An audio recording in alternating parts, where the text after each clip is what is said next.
Hello everyone, অসীমার কিচেনে আপনাদের সকলকেই স্বাগত। আজকে আমি নিয়ে এসেছি গাজরের হালুয়া, যেটা খুব সহজ পদ্ধতিতে আমি কিন্তু করেছি। এর জন্য আমি নিয়েছি 600 গ্রাম মতো গাজর। প্রথমে গাজরগুলোকে খুব ভালো করে ধুয়ে তারপরে আমি সমস্ত খোসাগুলো পিলারের সাহায্যে ছাড়িয়ে নিয়েছি। ছাড়িয়ে নেওয়ার পর আমি আরও একবার ধুয়ে নিয়ে শুকনো করে এগুলো রেখে দিয়েছি। এরপর এই গাজরের ওপর দিকটা আর নিচের দিকটা কেটে ফেলে দিয়ে তারপরে সেগুলোকে ছোট ছোট টুকরো করে কেটে নিয়েছি। আজকে আমি গাজরগুলোকে গ্রেট করে নয়, এরকম কেটেই কিন্তু আমি আজকে হালুয়াটা তৈরি করব। গাজরগুলোকে কেটে নিয়ে আমি এগুলো একটা বাটির মধ্যে তুলে নিলাম। অন্যদিকে একটা ফ্রাইং প্যান বসিয়ে তার মধ্যে আমি দিয়ে দিলাম 2 চামচ মতো ঘি। তারপরে ঘিটা গরম হয়ে গেলে সমস্ত গাজরের টুকরোগুলো এর মধ্যে দিয়ে দিলাম, কারণ গাজরের যাতে করে কোনো কাঁচা গন্ধটা না থাকে তার জন্য। একটা ঢাকনা দিয়ে দিলাম মিনিট 5 জন্য। তারপরে ঢাকনা খুলে আবার ভালো করে এটাকে ভাজতে থাকলাম।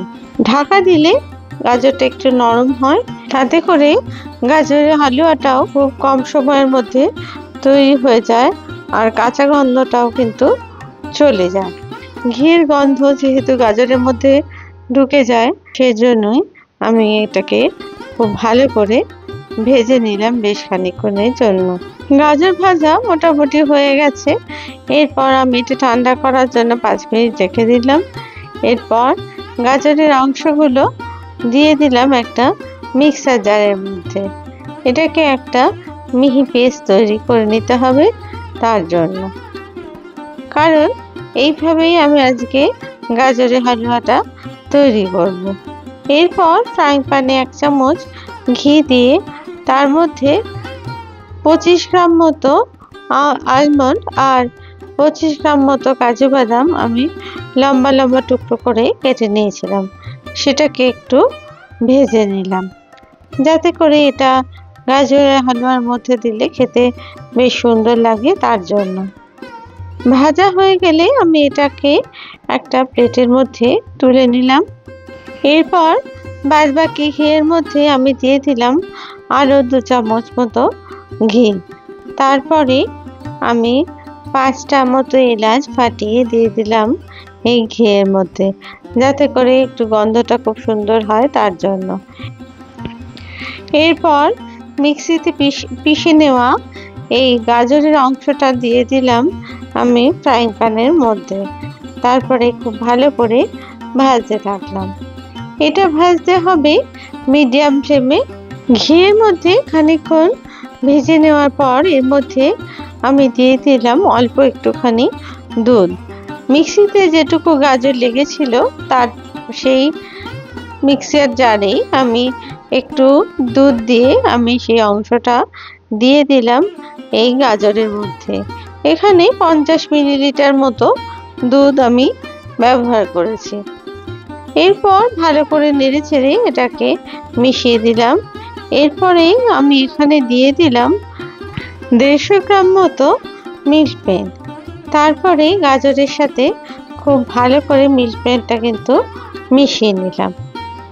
এরপর খুব ভালো করে এটাকে নাড়তে থাকলাম। এই সময় গ্যাসের ফ্লেমটা একটু বাড়িয়ে দিলাম, আর এই সময় কিন্তু অনবরত নাড়তে হবে, না হলে কিন্তু তলায় ধরে যাওয়ার সম্ভাবনা থাকবে। এরপর গ্যাসের আঁচটাকে এবার মিডিয়াম করে একটা ঢাকনা দিয়ে দিলাম মিনিট 5 জন্য। তারপরে আবার ভালো করে এটাকে নাড়াচাড়া করে দিলাম, যাতে করে কোনো কারণেই তলায় ধরে না যায়। সেই জন্য দেখুন আস্তে আস্তে কিন্তু গাজরের অংশটা শুকিয়ে আসছে। এরপর ভেজে রাখা ড্রাই ফ্রুটসগুলো আমি দিয়ে দিলাম এর মধ্যে। এরপর ভালো করে কাজু বাদাম আর আলমন্ড ভালো করে মিশিয়ে নিলাম এই গাজরের মধ্যে। দেখুন খুব সুন্দরভাবে গাজরের এই হালুয়া কিন্তু তৈরি হয়ে যাচ্ছে। আর সবশেষে দিয়ে দিলাম আমি 100 গ্রাম মতো চিনি। এই চিনিটা দিলে পাকটা সুন্দর হবে। আর যেহেতু আমি মিল্ক মেড ব্যবহার করেছি, তাই কিন্তু অল্প পরিমাণে চিনি আমি ব্যবহার করলাম। এরপরে খুব ভালো করে নাড়াচাড়া করে এটাকে শুকোতে থাকলাম। আর একটা ঢাকনা দিয়ে দিলাম, যাতে করে ঘিয়ের সুন্দর গন্ধ এই গাজরের হালুয়ার মধ্যে ঢুকে যায়। তারপরে মিনিট 5 বাদে এটাকে খুলে দিয়ে আবার ভালো করে এটাকে নাড়তে থাকলাম।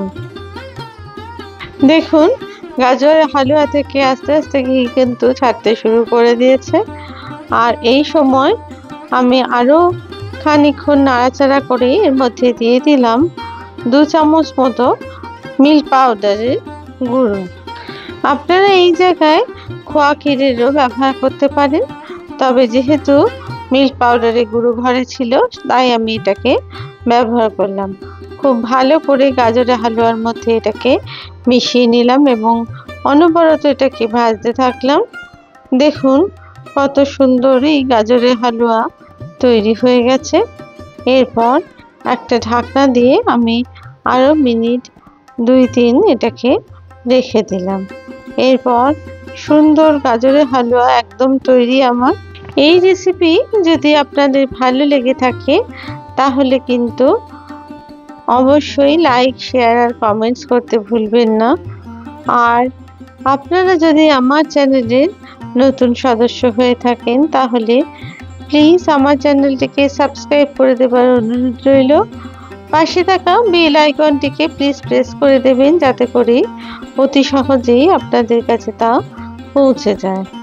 আমি সবশেষে দিয়ে দিলাম এর মধ্যে এলাচের গুঁড়ো বড় চামচের 1 চামচ, যেটাকে খুব ভালো করে এই গাজরের হালুয়ার মধ্যে মিশিয়ে দিলাম।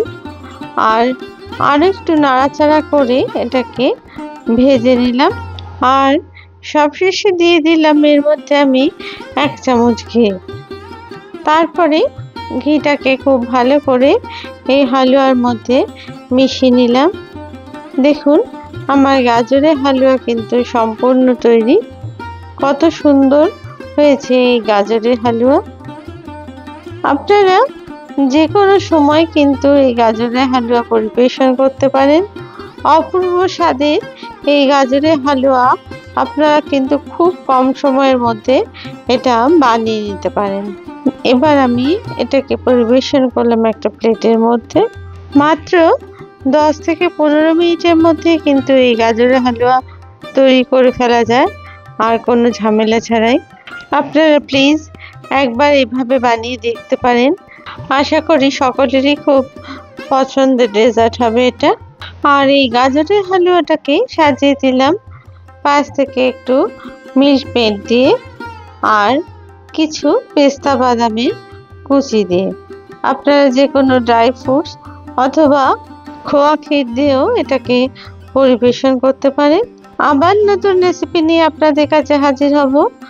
সবাই খুব ভালো থাকবেন। ধন্যবাদ।